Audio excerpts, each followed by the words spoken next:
सारी मुस्लिम उम्मा को मुबारक हो। अक़वाम मुत्तहिदा में पाकिस्तान की तरफ से पेश की गई इस्लामोफोबिया के खिलाफ करारदाद मंजूर कर ली गई। 15 मार्च को इस्लामोफोबिया का आलमी दिन करार दे दिया गया। मुमकिन है आप में से कुछ लोग इस बात को मामूली समझे, इसलिए याद दिलाता चलूं कि इसी अक़वाम मुत्तहिदा के होते हुए, इसी OIC के होते हुए कई सालों से मगरिब में दीन इस्लाम की तौहीन खुलेआम की जाती थी और इसे फ्रीडम ऑफ स्पीच यानी आजादी राय का नाम दे दिया जाता था। कभी कहीं पर कुरान पाक जला दिया जाता, कहीं सरवर कायनात मोहम्मद सल्लल्लाहु अलैहि वसल्लम की तौहीन की जाती, तो कभी मुसलमानों को दहशतगर्द कहा जाता था। दुनिया यूं ही चलती रही। मुसलमानों की जिंदगी मगरबी मुमालिक में तकलीफ होती जा रही थी, मगर फिर अक़वाम मुत्तहिदा में अल्लाह ने इस्लाम का एक ऐसा शेर भेजा जिसने उनकी ही जुबान में इस जज्बे से पूरी मुस्लिम उम्मा का मुकदमा लड़ा, इस्लामोफोबिया में मुब्तला यूरोप और अमरीकी रियासतों के बाशिंदों तक पैगाम पहुंचाया कि इस्लाम के खिलाफ तमाम तर प्रोपेगेंडा झूठ पर मबनी है। इस्लाम अमन का दीन है। हमें अपने नबी पाक सल्लल्लाहु अलैहि वसल्लम से अपनी जान से बढ़कर मोहब्बत है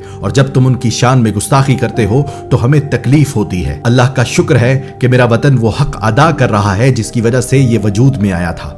कलमे के नाम पर बनने वाला ये पाकिस्तान अपने मतलब की बुनियाद पर खड़ा है कि ला इलाहा इल्लल्लाह मुहम्मदुर रसूलुल्लाह। यही नारा अक़वाम मुत्तहिदा में लगाया गया था। उस मंजर को आज भी याद करें तो सहर तारी हो जाता है। मेरा मानना है कि मेरा रब अपनी कुदरत से ऐसे ऐसे मनाजर पेश करता है कि उसकी कुदरत हमारे करीब तरीन महसूस होती है। जैसे सोचा जाए तो कौन है ये इमरान खान, आपकी तरह मेरी तरह एक आम पाकिस्तानी, उर्दू जुबान बोलने वाला। फिर क्या किया अल्लाह ने उसे मगरिब भेजा। फिर क्या हुआ? फिर वो उनमें रहकर उनकी जुबान सीख कर उनकी रग रग से वाकफियत हासिल कर गया। फिर क्या हुआ? फिर उसे 9 साल तक ये मकाम दिलाया कि वो ब्रैडफोर्ड यूनिवर्सिटी का चांसलर बनकर उन अंग्रेजों को ही पढ़ाता रहा। फिर क्या हुआ?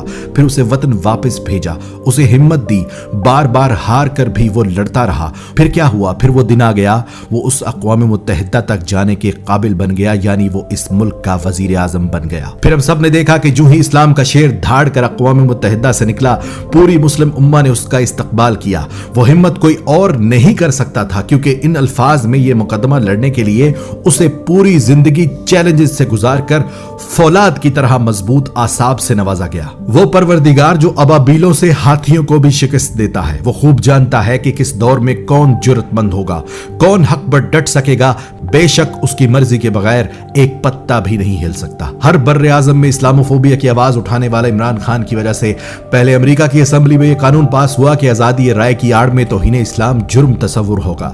फिर रूस के सदर पुतिन ने पूरे रूस में यही आवाज बुलंद कर दी कि इस्लाम की तौहीन जुर्म तस्वुर होगा। फिर आहिस्ता आहिस्ता अरब ममालिक के लोग भी उठ खड़े हुए और आज अक़वाम मुत्तहिदा ने इस पूरी मुस्लिम उम्मा के सबसे संगीन मसले को हल करते हुए करारदाद भी मंजूर कर ली। वजीर आजम इमरान खान ने पूरी मुस्लिम उम्मा को मुबारकबाद पेश करते हुए कहा है कि अब इससे अगला टारगेट अक़वाम मुत्तहिदा की इस करारदाद को पूरी तरह से दुनिया भर में कवानीन के जरिए इम्प्लीमेंट करवाना है, ताकि पूरी दुनिया में मुसलमान एतमाद के साथ इबादत करें। कोई भी हमारे मजहब या हमारे आकाए दो जहान हजरत मोहम्मद सल्लल्लाहु अलैहि वसल्लम की तौहीन करने की जुर्रत ना करे। अल्लाह पाक से दुआ है कि फख्र मुस्लिम उम्मा वजीर आज़म इमरान खान को मजीद हिम्मत और इस्तकामत अता फरमाए और हमारे वतन को इज्जत और वकार से नवाजता रहे। आमीन। अगर वीडियो अच्छी लगी हो तो इस चैनल को सब्सक्राइब कर लें और बेल आइकन को प्रेस कर दें। अपना ख्याल रखिएगा। पाकिस्तान जिंदाबाद।